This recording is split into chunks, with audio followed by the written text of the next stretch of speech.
Hangaika sana tu, nakwambia.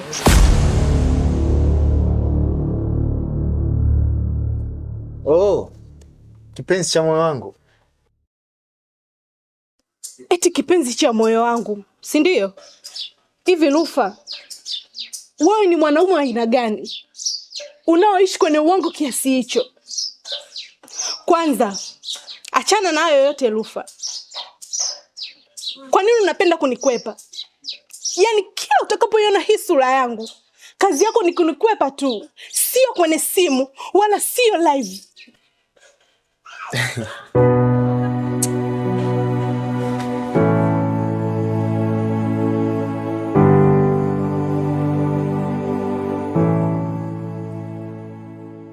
Mbona unaongelea kuhusu nini mpenzi wangu?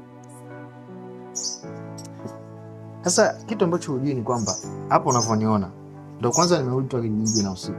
Na ukiangalia siku mbili tu mwenye simuona mtandao kwa wamezingua. Wamezima network sehemu zote. Shahidi wewe mwenyewe unajua. Inatosha sasa Rufa. Najua kila kitu. Kuwa wewe haukuwa kijijini kwenu Rufa. Na istoshe, wewe hauna wazazi. Ulilelewa katika kituo cha watoto yatima tu. Kwa nini nimekupa hizo taarifa za uongo kiasi hicho? Umeshtuka eh? Hizo taarifa amenipa Mama Maureen. Mama mzazi wa mtoto wako.